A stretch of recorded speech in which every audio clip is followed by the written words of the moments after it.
Welcome to another Bandology interview. Bandology is a Canadian nonprofit dedicated to more music for more kids via education, collaboration, and community.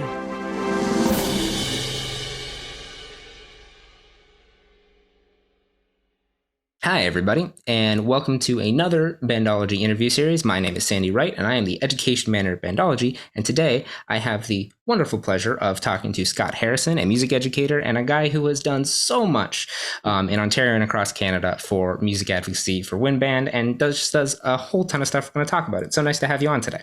Thanks for having me, Sandy. It's a pleasure.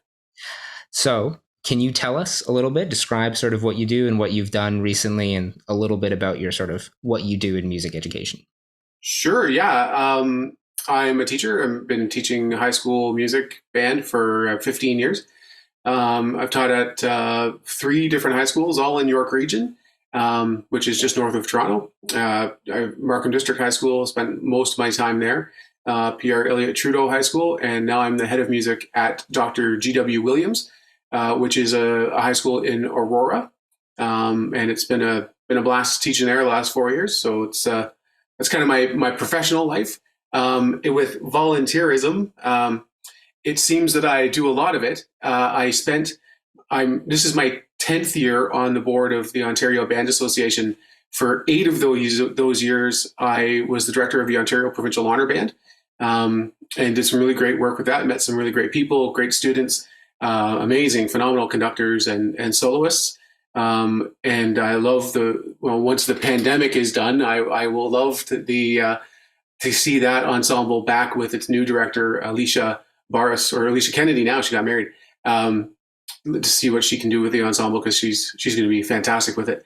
I spent some time on the board of the Canadian Band Association, was just recently became past president, finished my 4-year term as president, leading that group of amazing music educators and community musicians. And I'm also on the planning committee as assistant director of the Interprovincial Music Camp. I run promotions and social media and such for that organization, and it's a blast. That's enormously all relatively focused around music, but still an enormously sort of diverse work in sort of like volunteerism, which I think is always a cool part of the musical conversation when it comes to people who work in music education. Is there's this stuff that people pick up on the side about the thing that they sort of love. But my question as a follow-up to that is, when did you sort of get into this? When did you first pick up an instrument? What point where you're like, oh, this is cool, I'm going to try that? Or your parents were like, you're going to try that? You know what? My parents, so my mom was a secretarial work, office administrator. My dad was a police officer, and I didn't do music as a kid. I remember vividly. I don't know why I remember this, but I remember maybe I was 6 or 7 years old, whatever, watching my neighbors go off to piano lessons, that their little bags and everything, and I'd be at home playing hockey or trucks or whatever I was doing. And then my first musical experience that was me actually doing music was in grade 6.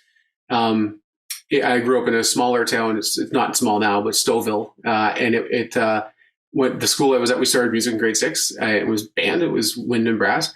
And we go through you try all the instruments, you choose your top 3. And I chose the trumpet because it was going to be easy, because there was only 3 keys. And, I was wrong with that. It's definitely not an easy instrument, as I learned quite quickly in grade 6. And then also what happened in grade 6, my life became music in grade 6 in a way. My dad, his friend passed away, and we went to the funeral, and there was a bagpiper there. And I said to my parents, it was in Ottawa, and they were in a car on the way home. I said to my parents, I was like, that was pretty cool. I'd like to try that.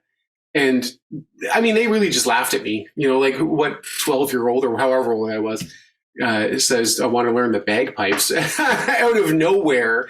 Me. So as I said, my dad was a cop in Toronto, and the station where he was, it was right beside the old Toronto Police College, and their pipe band practiced there.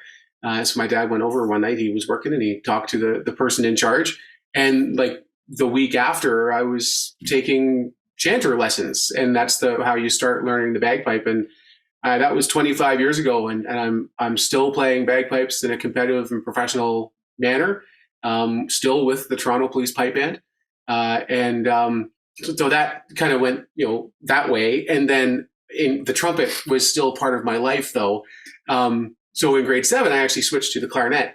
And that seemed to work out a lot better because it had more than 3 keys. So maybe it was a little more logical for me, or I don't know, whatever. It was just, it worked. So I ended up going through high school and university on clarinet. And here we are now. I also played the clarinet starting. The best people in the world do. So it's a great instrument. Totally. I appreciate your comment about like the logic, because for me, it was like, well, I hit the key and the note comes out. Right. And then when I hit this other key, other notes come out, versus instruments like the trumpet, where you're like, you got 3 keys and you can play all the notes. 7 different notes could come out, but it also mostly going to sound like farts. So what do you want? Do you want music or not? Especially when you're 12. They do sound like farts, especially when you're 12. So what from there? Because obviously you had the pipe band and you were playing clarinet, but what from there went, oh, no, I want to do that? What was there a moment, or was it sort of a process to go from, I really like doing this, to, oh, I want to do this for my job? Right. Decision.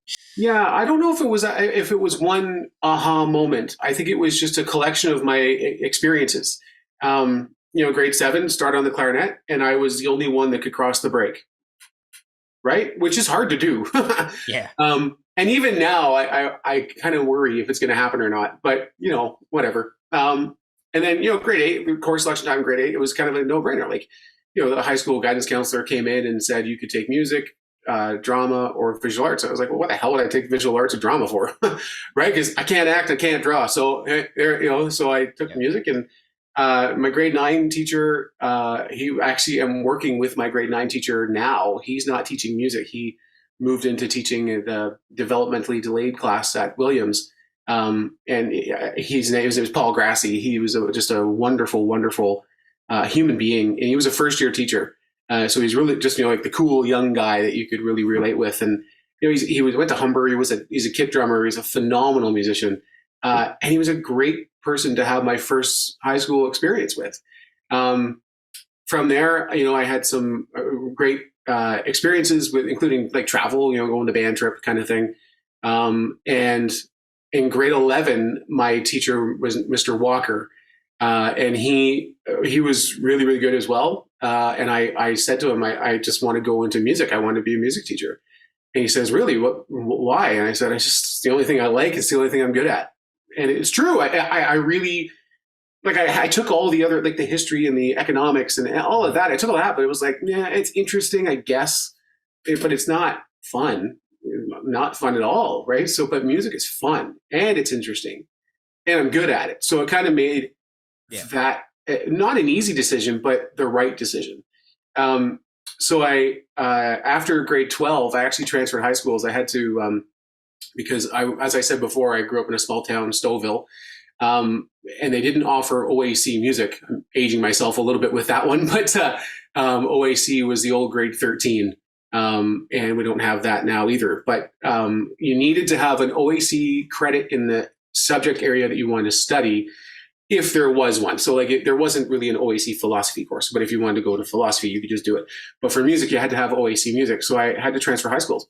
So I transferred to Markham District, and I had no idea. I was living in a shell. I was in the Stouffville bubble, right? And I didn't know of any programs beyond the one that I saw. And I remember my first band practice at Markham. It was like 130 people in the band, and we're playing Hounds of Spring and Ghost Train. And I was like, oh, this is cool. This is what band is. Cause I hadn't had that experience. And because I had been taking lessons and all that, it was fine. I could play the music, but it was the social side of it. It was just a huge, loving, caring group. Like the first clarinets knew all the third clarinets' names, right? Even though they never saw them playing, just knew who they were. And it was really, really just an amazing experience. And the teacher then, it was Bill Thomas, and he remains a huge part of my life now. Very few people, I think, especially when they're high school, because I know that I had that feeling when I went to university. I was like, oh, this is what people can do. Yeah, I can't do that. And then by the time I was graduating, I'm like, I guess I can do that with practice. Right. Always practice. It makes you feel real good when you get things right. Yeah. I got that experience when I got to university. So that's a very cool moment and a unique moment to go like, oh, this is what life is. This is different, but have that before you're sort of entering another stage of your education. You're sort of still in high school and going, oh, this is totally. Yeah. And it's funny that, the things that happen when you're young, I'm 18 or 19 going to a new high school. My first time taking a school bus to high school as well was when I was 18 years old, because it was a different city. It was the town south of Stouffville, right? It was Markham. So I had to get there somehow, and both my parents worked, so I had to take the bus. It was some really weird experiences, but yeah, it was just going to that last year of high school at Markham District was probably one of the best years of my academic life. And that remains true to now, like 15 years of teaching and all the university and all that. It was just a really eye-opening experience that didn't inspire me to go into music, because I was already going to, but it confirmed that this was going to be my path and what I really wanted to do. Those kind of moments, even if it's a culmination and it's not the decision point, I think can also like have those sort of big influences. And these conversations that I've had have illustrated that. And I think there's every musician I've ever talked to has a yes moment where they're like, yeah, I was right. Right. Sort of, that was it. That was my, okay, good call. Whew. Usually it's accompanied by some relief, at least when you're older, of like, oh, I did the right thing. But for you talked a little about your teachers who like sort of guided you towards that. Post sort of that high school experience, and obviously you've had that sort of wonderful intergenerational relationship where you can still, as an adult teacher with 15 years of experience, be working with someone who was your teacher at the time. But into university, can you think of other mentors or influences that you had, or just like artistic influences you sort of went into as you continued to grow into your musical life? There's one main, I already mentioned Bill Thomas. He and I are still good friends to this day. And he was my, an associate teacher in Teachers College. And when I did my master's, he was my advisor. So I have a really close working relationship with him. And I think that he is probably, if I had to name the biggest influence on my outlook on music and music education and how I am with kids, it's Bill. I think that he is a phenomenal musician, bandsman, and conductor, and educator, and human being. Along the way, there have been, I guess, smaller influences. In university, I really, I kind of did the 5-year program at Laurier because a combination of things. I wasn't really ready to move on to Teachers College right away. But I had, some good experiences just with the people I went to school with. I had some good professors, bad professors, okay professors, right? And that I think that's probably can be said for everyone. You have people who you get along with and people who you don't. But along the way, people like Jason Kasler. I've had the chance to work with Jason Kasler a couple times, and he is just what a rock solid guy and a rock solid musician. And he knows what he wants. And I had the pleasure of watching him work with the Provincial Honor Band in 2019. And I've never seen anything like it in a good way. You can always see that, right? But it was great. Colin Clark has been a major influence on how I am with my students, rather than being, and I never have been the disciplinarian or anything, but he always throws humor into things because he's a hilarious individual. Mm-hmm. And so I try to throw humor into things because I've seen the reaction that the kids give if they're relaxed, if they're having fun, right? So, and that's been a huge influence on me. Working with the CBA, I've been really lucky enough to come into contact and come into even just a dinner before a meeting or the post-meeting meeting, as it were, with Wendy McCollum from Brandon University. Janet Yoakum taught for 30 plus years in Virden, Manitoba. Now she's the National Youth Band manager. I have learned so much from those two women just through conversation. And it's just been an amazing, really, truly amazing thing. David Lum, another one. I actually worked with Dave for a year, 2 years, or maybe a year or two. I can't remember. At OISE, teaching the AQ program, the additional qualifications, and just seeing his philosophy at work. Right. So there's been a lot of kind of moments where I see something great from someone or something from someone that I maybe don't want to do, right? Because you need to have those experiences as well as the, hey, that's great. Because if you see something that you don't like, then you're going to avoid it. And you're not going to say on the fly in a classroom, say, try this thing or say this thing. And then you can say goodbye to your program, right? Right. So you have to have those things too. But yeah, so lots of small influences along the way. But the steadfast is Bill. He's awesome. Yeah, that's wonderful. Especially that you still have a relationship with someone who is in your life that sort of early on in many ways.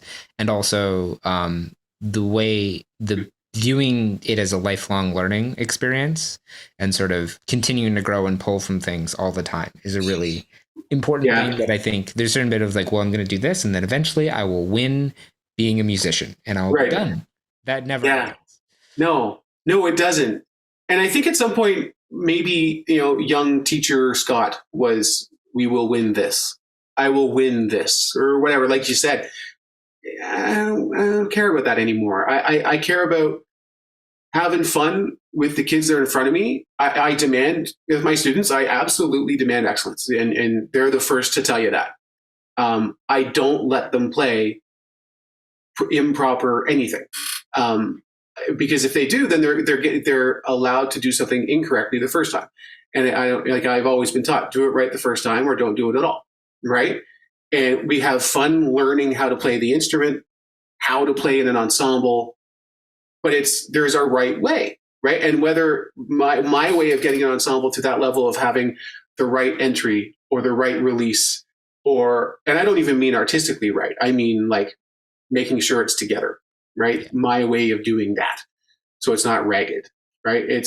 I try to have fun, and I think if you can't have fun, then maybe there's something different. You just go take a look at yourself and say, I'm doing something maybe wrong, and change something. Reflect on the practice of engaging with those students, because if the students aren't engaged and you're kind of hammering them on, fingerings or whatever, then I don't know if that's the point, right? I think the point is to educate their mind, body, and soul instead of just their technical requirements. Yeah, that's sort of holistic. Yeah, absolutely. It's kind of, it's lifelong learning. My parents always said to me, and my mom's mom was a sweet, sweet woman, and my parents always said she stopped learning in 1985, right? And I love my grandmother so much, right? When she passed away, that was really, really rough. But they were right. And I refuse to stop learning. So if I can learn something about a kid or a bassoon fingering or take flute lessons, because I cannot play I am the world's worst flute player. It's even worse than trumpet. But if I can learn something, then that shows my students that learning is okay. Yeah. And learning is something that you need to do to become a better person and a better member of society. That's something I think that leading by demonstration of like learning that's a great thing. Right. Just as a person, I don't teach in a classroom, but that sort of ability to go like, no, I do this too is really important. And that's sort of the thing I teach privately when and part of my life is like trying to tell a kid, no, we're learning it. You don't have to get it right. This is the first, this is day one of playing legato. We are on week 3. You have never done this before. You're going to be doing it forever. You're 8. It's fine. Exactly. We will have time to figure it out. And I don't know how to do things, tons of things. And it's sort of that ability to model that is, I think, really important. Absolutely. And it goes beyond, playing the instrument or singing or whatever. It's even in leadership. Like there's a music student leadership team at my school. And I facilitate it. But they do the work, right? I very much give the ownership to them, and they fail sometimes, and I let them. Like I'll say to them, "I'm not sure that's going to work, but you do what you want to do," and then they do it, and then it doesn't work, and we reflect on it. And I said, did anyone get hurt in the process? Well, no. Well, great. Then you're good. Then we're fine. Then back to the drawing board, and we can do it again. And I think that music leadership teams, and we used to call it the music council, but we wanted to make it more holistic. So music leadership team. I think that there's a special way of not training, but educating kids in that respect as well. Because you said leading by example. Well, they need to know how to run a meeting, right? Because they're going to have to run meetings at some point throughout their life, right? And even if they don't, at least they'll know how to manage a group of people in a conversation setting, right? And this is how we do it. And so we follow basically Robert's rules of order and all that in our meetings. And so they come to understand that there is structure. And then, I'll lead the first 5 meetings or whatever, and then I'll get the grade 12s to get on it. And then halfway through the year, the grade 12s take it back, and the grade 11s start taking the leadership role. So it's a very organic thing. And I think that it's really good for their training and for, being on the debate team and going to university or going to college or going to trade school or whatever they end up doing. Yeah, no, that's sort of being able to step back and watch them sort of start to learn on their own and guide other people is, I think, a really valuable teaching approach. Totally. Totally.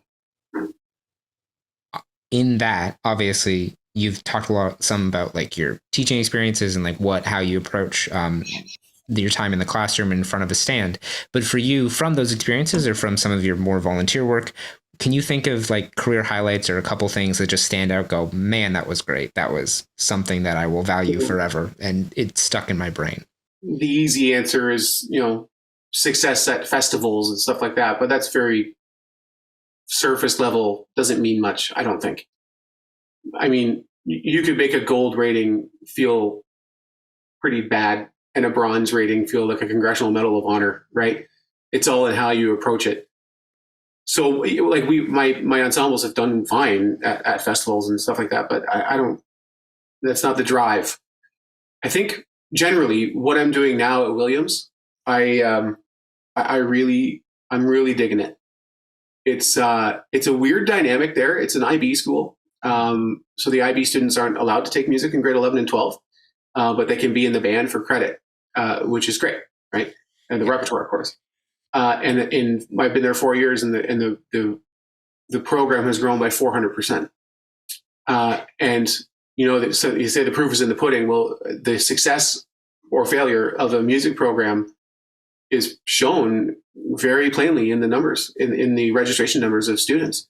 If there's bums in seats, then you're doing something right. If there aren't bums in seats, then either you're not doing something right, or the population of the school is going down, or whatever the case may be. And Williams had gone through that. There was a big population decrease when another high school opened up across town.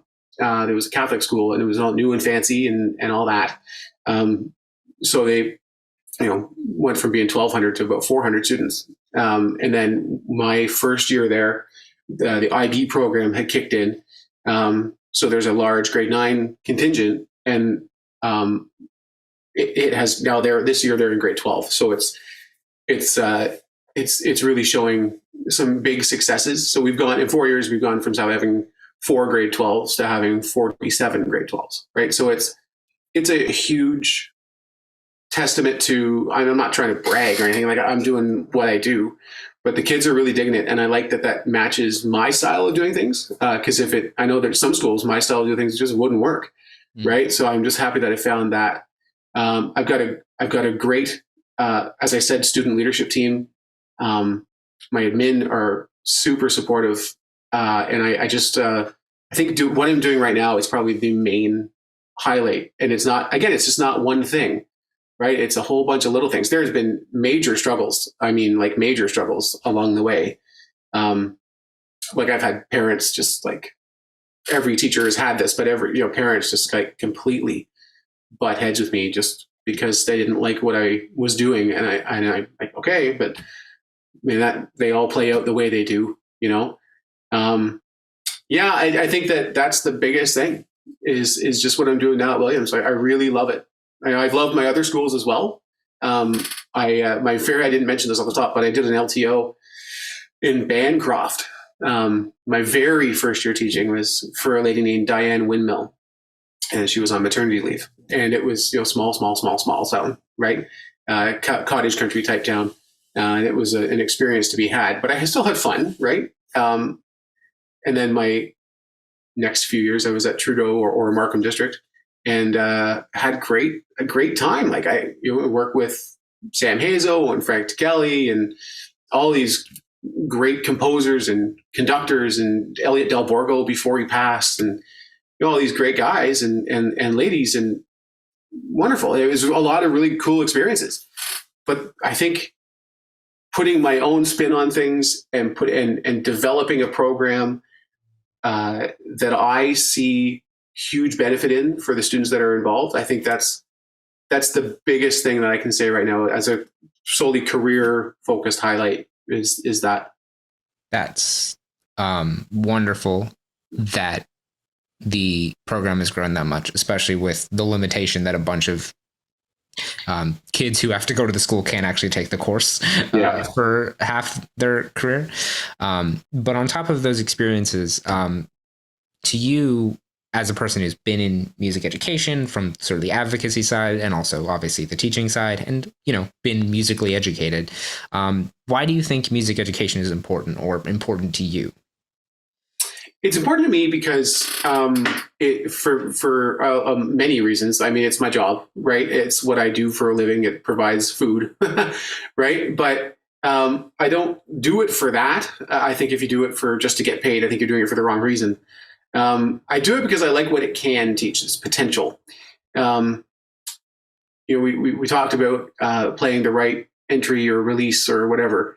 It's because a band or a choir or an orchestra or jazz band, whatever, is the sum of the parts, right? So it's like one person has a huge responsibility, even if it is that last chair, third clarinet player that can barely put the thing together correctly.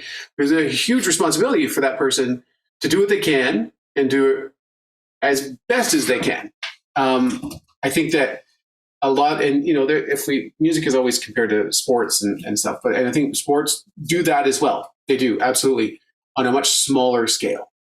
The basketball team might have 8 people on it, 10 people. I don't know how many people are on a basketball team, but a band is like 130, right? Or 100 or even 80 or 60, whatever the number is. I think that it's got a potential to reach a far wider, if that's a term, audience, with the benefits of it. And yes, you have to learn how to play an instrument or how to sing or whatever. But I think there's huge benefit to that goes beyond the actual act of musicking. I think that it teaches so much about teamwork, leadership, caring, compassion, expression, teaches the heart, teaches the brain. And I think that it's a life skill. Music is a life skill, and you can apply your music, whether you play clarinet past high school or not. The experiences you have will probably go with you for a very, very long time. And I'm not saying they don't with sports. I'm not saying that at all, because they do. It's anything you're involved with, right? But I think music's got that special emotional attachment to it as well. And I think that's what I like about it most. Yeah. There's that aspect of, there's a little bit of you being able to express yourself every time you sit down and play it. And I think that sticks. It stuck with me. Well, obviously I ended up doing it, so I'm not the greatest cross section. But I talked to other people who I know and were like, I was in band programs with, and they still love it and still do it. I play in a band, and every member of the band was save one was in a music class in high school. Actually, he was in guitar class, but he didn't do like the band thing. But all the other ones did choirs and bands, and that, because that was something that stuck with them, and it's held out. Even though I'm the only one who decided to try to make a living at it, it's held out, and we still all get together not now, week. And so from that anecdotal experience, and also talking to a lot of people over this, that holds out. Whereas everyone's like, there's a part of you that kind of carries on. Yeah, it's true. And, a couple of years ago, a friend of mine, he's probably 55 or so now, I guess. He grew up out near Ottawa, and his high school, he remembers, he played euphonium, and they played the whole second suite. And I said, well, Bill, did you get the solo? And he said, yeah, I did. And he tried to remember it. So the next week I saw him again, and I brought a euphonium with me. And I said, hey, give her a try. And he fumbled with it for a bit. And you got to remember, this is like 40 years after high school, right? He played it. He remembered the solo. I mean, it wasn't great, but he still remembered it. Yeah. Right. So it's one of those things where it's a lifelong, potentially a lifelong activity, a lifelong passion. And you see all these, what do they call the New Horizons bands. I think that's awesome. I think it's great. Right? People get a second chance to try and learn an instrument because they never got to before, or they haven't played in 40 years or whatever. Right? I think it really is fantastic. It's pretty hard to play basketball when you're 75. Yeah. Right? Right. And I use basketball as just an example. I cannot play basketball. I'm tall, but I don't have that coordination. But I think music ed it's a lifelong. That's what I love about it. So last question I sort of have before we get into some of the fun fast five kind of get to know you questions. Do you have any advice to sort of young musicians interested in sort of, going after music, or just who are interested in music or want to sort of follow your career path into like teaching? If you're interested in it, then do it. Right? Just get involved. There's so many different little avenues you can take through music that just kind of have to do a Google search and see if it exists, and if it doesn't, well, maybe it should. Maybe you should be the groundbreaker with that one, right? Trailblaze, or, be that person who thinks of new ideas, right? Like even Bandology. Bandology was an idea once, right? And now it's this great organization, right? So, which is phenomenal. I think that for young folks, they need to, leading is great. Following should happen first, right? So where you want to be, who you want to be with, and how, and maybe experience different leadership styles and develop yours as you go, and take small steps. So I started volunteering with the OBA. I was just the male chaperone with the provincial honor band. That's it. I had no responsibilities, just to make sure that all the guys did not die during the run of the honor band. That was it, right? An important job. I did it. I managed, right? And then when I started actually running the ensemble, I made mistakes, right? Who doesn't, right? And then by the end of it became 8 years later, it became a pretty well-oiled machine.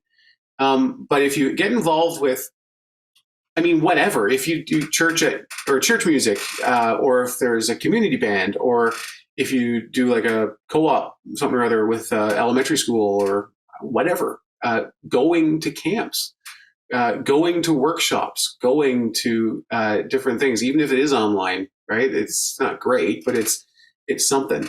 Try to experience as much as you can, because then you find things that you may not know existed before, but you still educate yourself, right? So if you want to follow music, just do it. It's a blast. Like even just playing in an ensemble after high school, a university band or something, they're pretty darn good, right? And it's fun. It's just fun. Yeah. And you learn what you don't like, which is also just as important. Learning what you don't like. This is a random. I don't have a lot of experience, but let me tell you, learning what you don't like teaches you sometimes a lot more than learning what you like does. Absolutely. You know what? I when I was at Laurier with my undergrad, I said to my clarinet teacher, Ross Edwards, and Ross is a rock star clarinet player. He's a great clarinet player. He's unbelievable. I said to him one day, "You ever think I should go into performance?" And he says, "You don't practice enough." And I was like, "Well, that's true, but that's because I'm not in the performance stream." And he says, "You might be able to get into the performance stream, but you would need to practice a heck of a lot more if you want to stay in the performance stream." And I was like, good call. Never did it, because I never really loved practicing, right? Neither did I. Did it because I had to do it, right? And not because I wanted to do it. I love playing clarinet, and bagpipes were always, there, right? And I practiced those because I like playing bagpipes, I guess, more than I like playing clarinet. But I think take chances and get involved, and experience everything you can, because like Sandy, like he said, you experience what you don't like as well. That's really great advice for that approach, especially the sort of diversifying your experiences to like learn about that. And that's sort of the last question I have for you. So hold that advice in your heads while we sort of move into sort of our fun, more get to know you kind of questions, which happen at the end, because you'll learn a lot about someone from how they feel about the thing that they do. And because these are the fast five and they got to be rapid fire. There you go. You ready for the quick questions? I'm born ready. Question 1, favorite movie soundtrack? Star Wars. Easy. Now, question number 2, instrument you wish you played?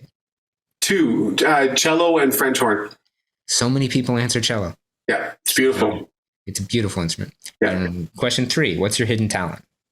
I'm really good at like building stuff, like hammers and nails type things. Yeah, I'm going to build a deck in the spring. That's awesome. I wish I could. I can build Lego. Yeah, there you go. That's my hidden talent. Perfect. So, favorite concert you've ever attended? Okay, so I've been really, really lucky to go on some pretty killer band trips. So there's 2. The first one was a trip with grade 9s down to Washington, D.C., where we saw the National Symphony Orchestra play the music of Marvin Gaye with John Legend singing. And it was unbelievable. That's probably my favorite, but it's like a very close second. I'll sneak it in.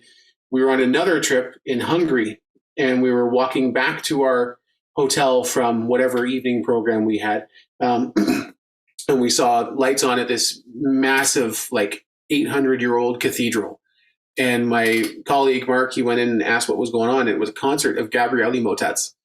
And so I was Gabrieli and like Monteverdi and all those players, right? And it was just this a cappella choir singing this music that was just some of the most beautiful music I've ever seen. And even like the cool kids, like the cool skater type kids, those guys, they're just like completely enthralled for the entire hour. That was a life-changing experience. Those are both amazing for very different reasons. Yeah, totally. The second one, those motets, that stuff in a cathedral that's a dream experience. It was unbelievable. Yeah. And also John Legend singing Marvin Gaye with an orchestra. Also amazing. Yeah, I don't think we saw anybody that cool on our band trips. No offense to my music teachers. I don't think there were people that were that cool that were around. Right. Last question. What's the last show you binge watched? This is the most pandemic related question. Absolutely. No, it's true. So I don't spend a lot of time watching TV, but right now I just finished. I don't really binge watch a whole lot, but when I do get time to watch, I just finished watching The Blacklist. Seinfeld is on Netflix now, so I'm a huge Seinfeld fan. So I'm kind of balancing my time between that and World War II in color. Utterly very interesting. It's extremely interesting. Yeah, I'm really digging that these days. That's a really diverse set of things. Yeah, I'm a kind of diverse kind of guy. That's good. So that's all our major questions. That's the Fast Five. That's possibly the fastest Fast Five we've had. Some of that's my own restraint of not getting on a tangent. And so my last question overall, do you or Williams have any exciting plans or new projects coming up over the course of the next little bit? Or are you looking forward to anything later in the year that you're going to hopefully, fingers crossed? Yeah, lots of stuff, actually. I'm involved in a whole bunch of things, right? So with Williams, I'm looking forward to going back to school, not teaching online. Hopefully we can, play. We managed to get a winter concert produced, which was great. Hopefully we can do the same sometime later in the year. So we just have to be able to play air instruments when we go back. So that would be great. With regards to the CBA, this week, actually, we're launching a national survey in partnership with the Coalition for Music Education. It's called The Effects. It's for a study. It's called The Effects of Music on the Well-Being, Mental Health, and Social Support of Canadians.